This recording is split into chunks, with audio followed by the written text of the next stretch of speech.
So my topic this morning is growth, in particular economic growth. The mainstream and wildly popular view is that economic growth is the solution, basically, to our problems. But some of us take a different view and think that economic growth, particularly in rich countries like Canada, are more of a source of problems rather than a solution, and that we give too much priority to the pursuit of economic growth instead of trying to solve more well-defined problems. So I'm going to talk about economic growth and give you some of my concerns about it, and that maybe help you understand some aspects of economic growth that have not been apparent in the past. I'd like to start with this observation by a famous British Prime Minister, whose view of the economy and growth was that there really is no alternative. Let's just get on with it, end the debate and make the best of it. I think that's a very mind-numbing, limiting kind of perspective, and it's certainly not one that I share. I'm very interested in exploring alternatives to the growth paradigm. I think about this in terms of stories. Economic growth is a story. It's a story we tell ourselves about what's important and how to improve things and what we should avoid. So let me say something very briefly about the history of this particular story. The idea of progress in society, as you probably well know, only goes back a few hundred years. And more recently than that, progress became narrowly conceived as the pursuit of economic growth. This is what we think of as progress.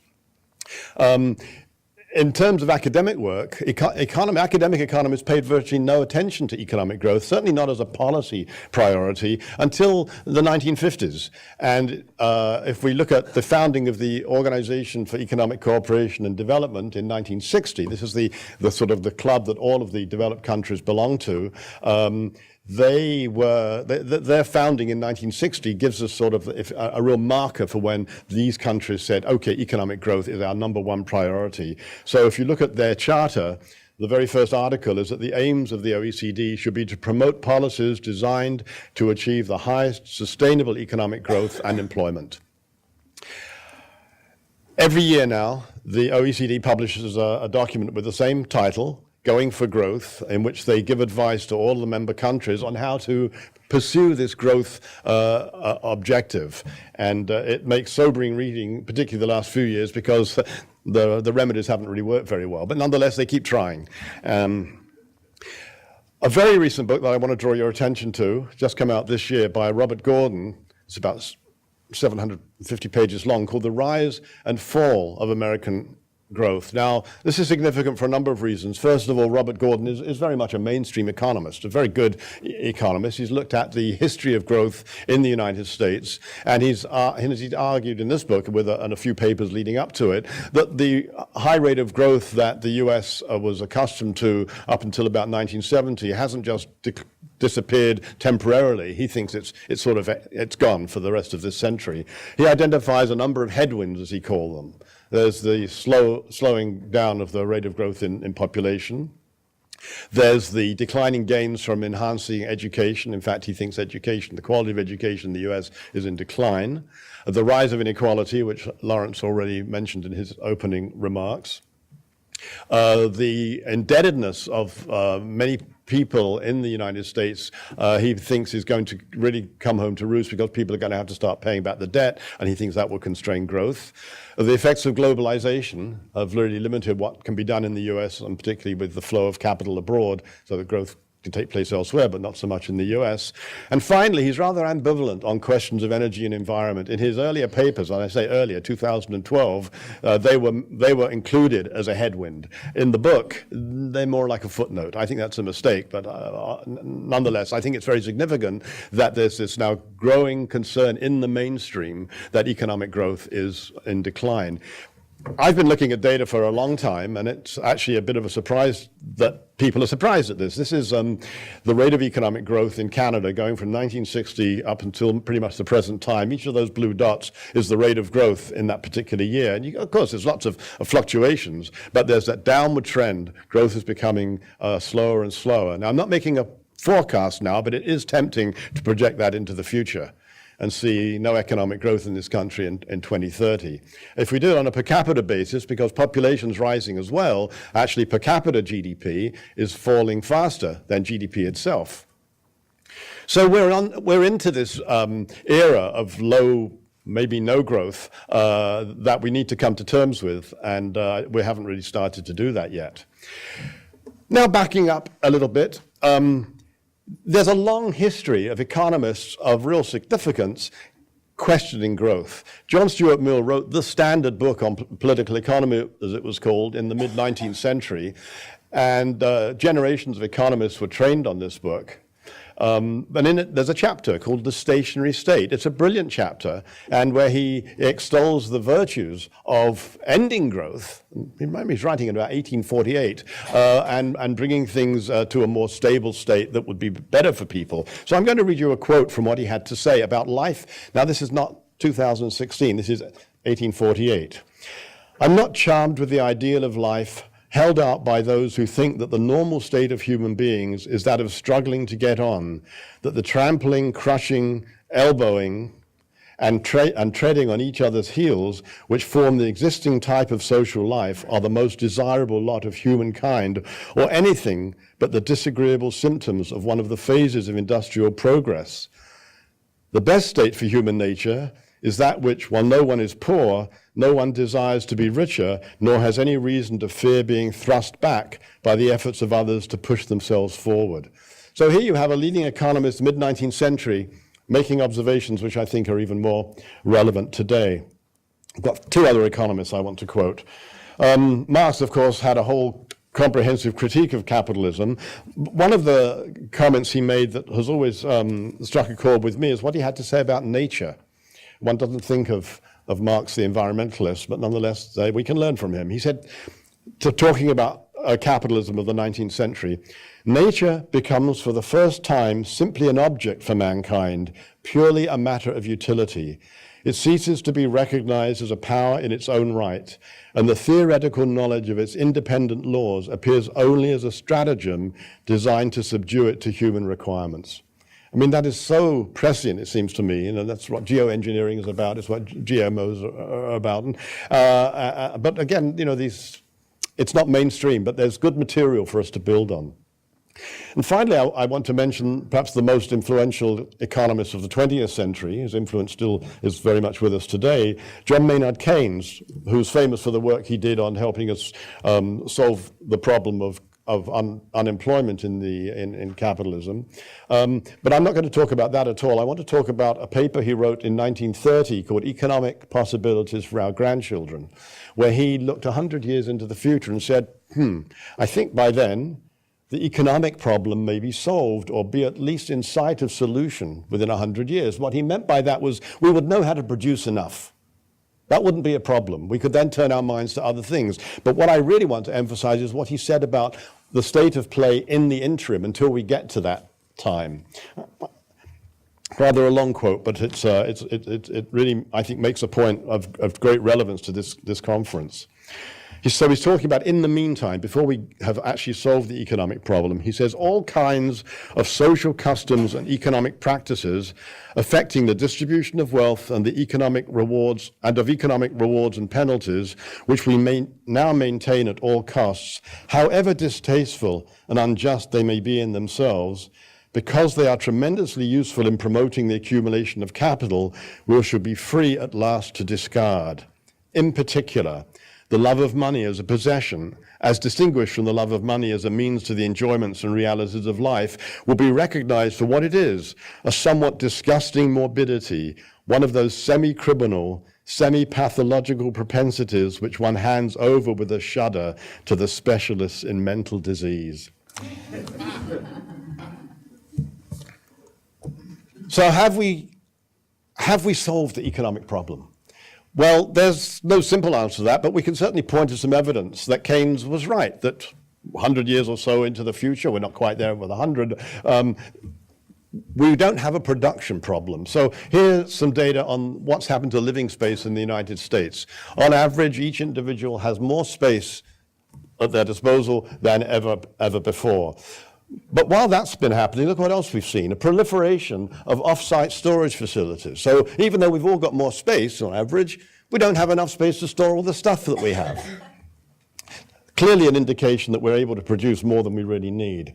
Now here's a photograph. You can probably guess what's going on here, celebrating the opening of some facility. In this case, it's a factory. But when events like this are covered in the media, we don't get headlines saying, the shortage in cars will be overcome because of the new car factory. No, we get new vehicles may create hundreds of new jobs. You see how perverse that is? It's not the jobs create the vehicles, and the vehicles are what we need. It's that the factory creates jobs. Clearly what's happening here is we've got a distribution problem, not a production problem. These headlines come at me, because I look for them all the time. Here's a steel plant that creates jobs. It's not celebrating the steel that it's going to create. Nissan creates jobs as well, and here's an energy plant. Doesn't create energy, it's creating jobs. So I think this is some real significant evidence that we've reached the point where we've solved the production problem, and what we're looking at much more as a problem of distribution and how to lead our lives. Further indication of that is this graph, which is pretty well known. Some of you may have already seen it. It shows from 1945 to almost the present day, on the left-hand axis, the percentage of Americans who describe themselves as very happy compared with the per capita real gross domestic product for each year. What we see from 1945 to about 1975, they didn't move together, but they also don't fly apart. That happens after 1975. So you see GDP per person is rising steadily, a few bumps on the way, but the happiness measure, this particular one, is not showing any improvement at all, if anything, a slight decline. And this kind of story is being told statistically in many different ways. I've just shown you this one. So to summarize, the current story that we have is that we're promised something like this, some sense of freedom, some sense of a high technology lifestyle, and open road, and what we get is this. So we definitely need another story. Well, one of the stories that's now very common is green growth. This is just a picture taken from the internet when you Google green growth. I'm sure it's the alliteration that makes all the difference, green growth. It's just something about the human psyche that likes these kinds of things. I like them too, but when I look into the meaning of green growth, I think some things are missing. So here's a definition of green growth, again from the OECD, this very important group of rich countries. Green growth means promoting economic growth while reducing pollution and greenhouse gas emissions, minimizing waste and inefficient use of natural resources, and maintaining biodiversity. Who could not want that? The question is, how do we get it? Is it viable? Is there a path forward for wealthy economies to do all of the things contained in that quote? Well, very recently, when is this? March of this year, the International Energy Agency drew a lot of attention to this particular statistical finding of the last 2 years, that global emissions of carbon dioxide from energy sources and economic growth confirm. Now, they don't say that. They say decoupling of global emissions and economic growth confirm, but one of my observations is that that's a rather grand headline for what, in fact, the statistics show. So here's the data, and you can see those this is global energy-related CO2 emissions, and you can see the last 2 years it was flat. But yet, the world economy overall grew. So they're saying we've now achieved decoupling. We're on our way. Growth up and environmental impact down, hooray. And they went beyond that. This again is from the same source. Uncork the champagne. IEA, International Energy Agency, announcement on energy-related carbon emissions receive intense coverage. And it was covered all over the world. But are we celebrating too soon? First of all, it only referred to carbon dioxide, not all greenhouse gas emissions. So that's only 77% of the total greenhouse gas emissions. And it only deals with CO2 emissions from energy sources. So in other words, it's only giving us information on 50% of greenhouse gas emissions for those 2 years. But that's not the real problem. The real problem, and I'm going to give you what I think is a very useful thumb here, is we need to know, if we're going to have growth like this, how fast must the emissions be declining to reach a reduction in total emissions? And that's fundamental. So, a little calculation tells me this, that if we're going to reduce greenhouse gas emissions 80% by mid-century, we've got to reduce greenhouse gas emissions per dollar every year between now and then 5% faster than the rate of economic growth. Now, why is that so very different from what we achieved in 2015 or 2014 to 2015? For those 2 years, the rate of economic growth globally was about 3%, and the reduction in greenhouse gases per dollar was about 3%. So the total level stayed the same. That's not going to get us anywhere we want to go. We've got to get the total emissions down to about 80% of what they are now. And to do that, the reduction in emission per dollar has to go so much faster than the growth rate.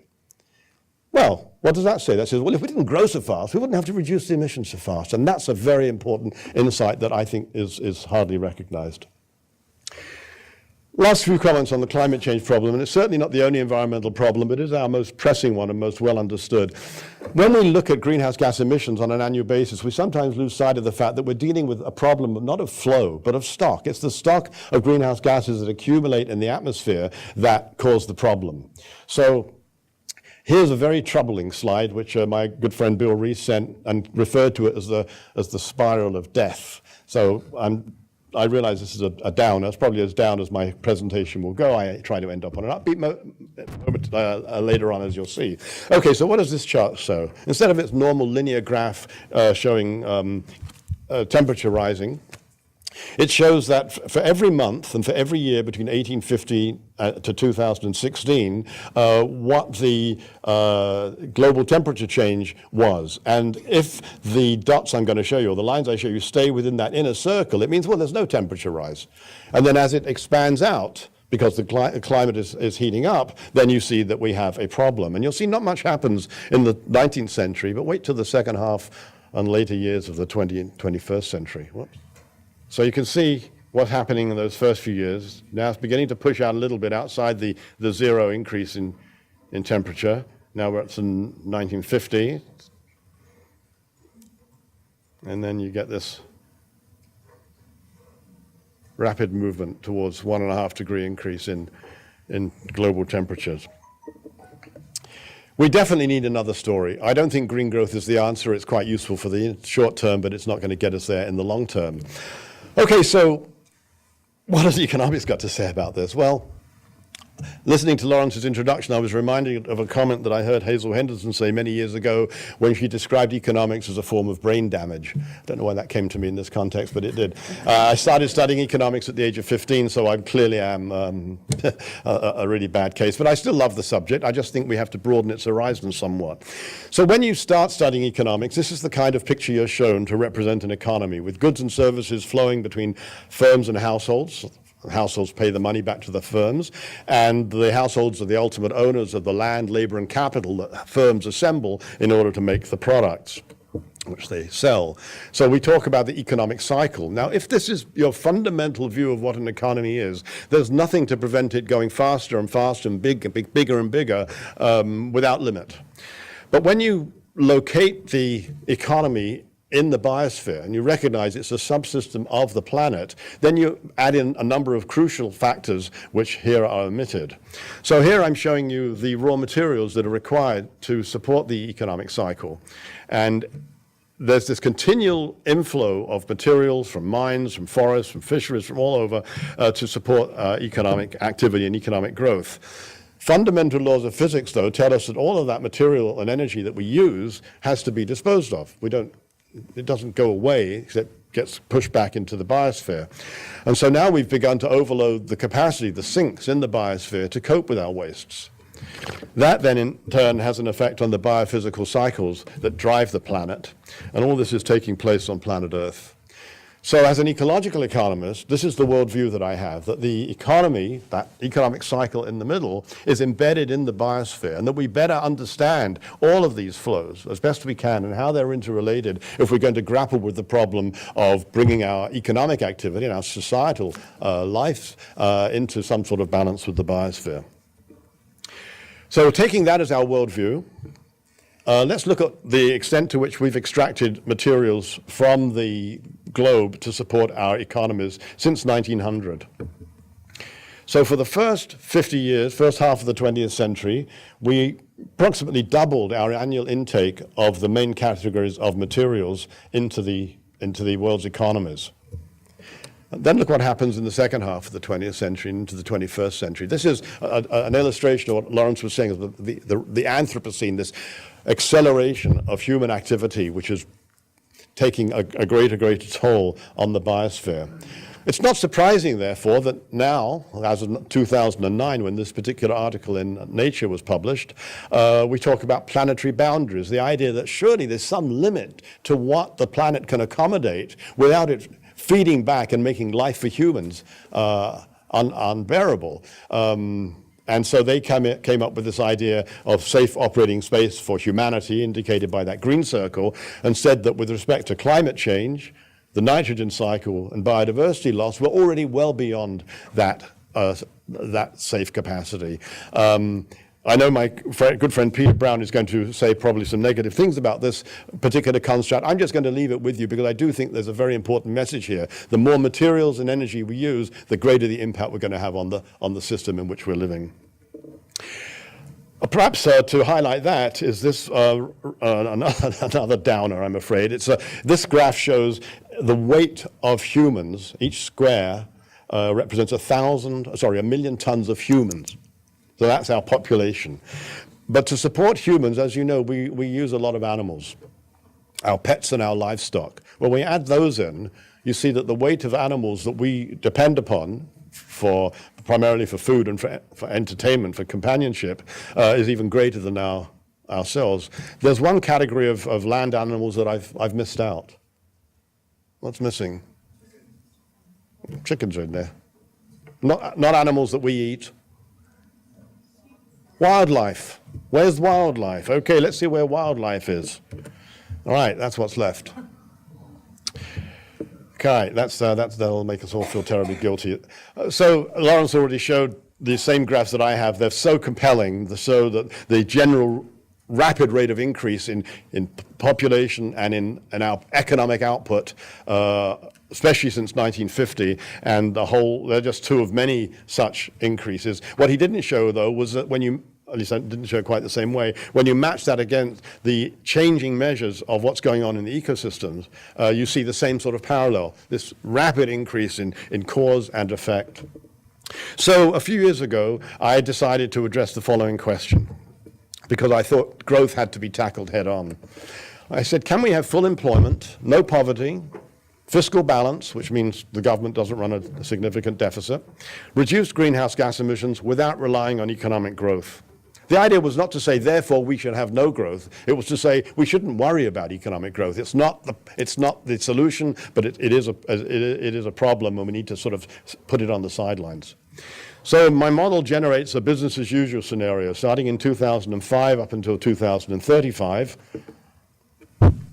And what it shows is if we project the trends of the past, in other words, before 2005, into the future, not looking at all the quarterly and annual bumps, but just the trends, we see that gross domestic product per capita, this is for Canada, would rise. We'd be about twice as rich by that measure in 30 years. You'd see unemployment, the blue line, go up, and it comes down again a little bit, not much happening there. The government's debt to GDP ratio declines. That's considered very, very promising. But there are two danger signals. One is greenhouse gas emissions rise. You can see the green line rising steadily. That's no good. And the brown line is the poverty index that's in the model, the UN's Human Poverty Index. There'd be more poor Canadians, even with all this economic growth, in 2035 than in 2005. At that time, Larry Elliott of the Guardian was writing about these things, and he said, the real issue is whether it's possible to challenge the growth at any cost model and come up with an alternative that is environmentally benign, economically robust, and politically feasible. So I wrote to him and said, how about this? So this is a scenario where growth continues but slows down and then comes to a complete end, and you see GDP per capita has stabilized around 2025. Greenhouse gas emissions, the green lines, come way down. Unemployment's lower than it's been for half a century. The government's debt to GDP ratio is still very healthy, and the poverty index has come way down. I can only rush through the things that I had to do in the model to make this happen. Carbon price, shorter work here, reduces the unemployment rate. anti-poverty programs. You can't just rely on economic growth to deal with poverty. You have to actually go after the real causes and address them. And the nice thing about a computer model of this sort is that that costs money, and the model factors that in and factors that into the government's financial position. So it all adds up. And then a whole set of other initiatives that would complement those particular changes. The one I'm just going to highlight, there's a list, you can perhaps read them quickly, but the top one is the one I think that really cries out for attention and where we really can make some progress. And that is, we need to define the success of a society and a community and of an individual much better than we do today. Certainly not use GDP and GDP per capita. And then use that to drive our policies and interventions. I'd love to see some real progress there. Subsequent to that piece of work, the financial crisis hit. We've become much more aware of inequality, although it's not that we weren't aware of it, but when I saw this headline, the richest 62 people as wealthy as half of the world's population, that's astonishing. And I just want to dwell on this just for a moment, because so much of the inequality question is discussed in terms of income. Well, income is derived from wealth. And you can only go so far in addressing the problem of inequality of income by trying to redistribute it. Unless we tackle the inequality of the ownership of wealth, I don't think we'll ever really solve the inequality problem. So subsequent to that, there's me, I wrote that book. This is Tim Jackson, who leads now a wonderful initiative in Britain called the Center for Understanding Sustainable Prosperity. I urge you to check that out. CUSP is the acronym. He wrote this book, Prosperity Without Growth. Well, we had without growth in our titles of our books. We thought that must mean something. So we met in a very famous restaurant in England, where we decided that what the world had needed was something called ecological macroeconomics, and that we'd use it to explore alternative futures. I don't have time to tell you anything about what we've accomplished, though there is some stuff now on the internet and more to be done. Penultimate point. Growth is a complex issue, and there are many things that can grow, which should grow, and that we would like to have grow. There's my list. You might have your own. And there's undesirable growth. So we've got to reduce the material and energy throughput of our economies. We've got to reduce the degradation of the biosphere.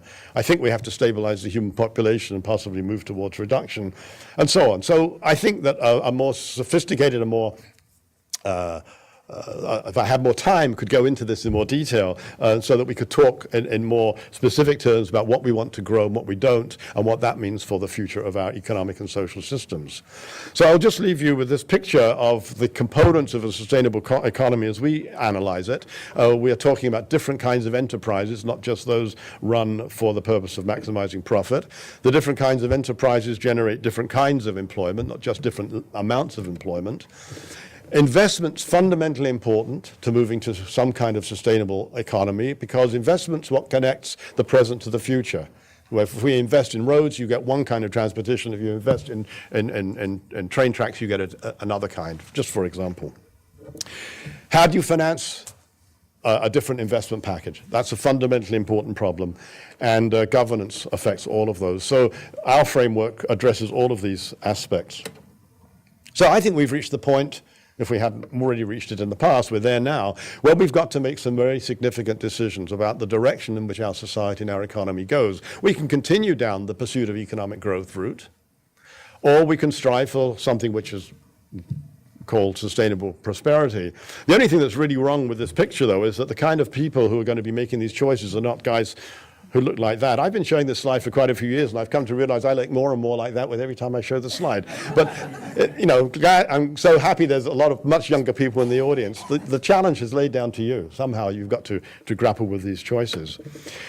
Can we adapt to a very changed set of circumstances? For me, the problem is not individuals.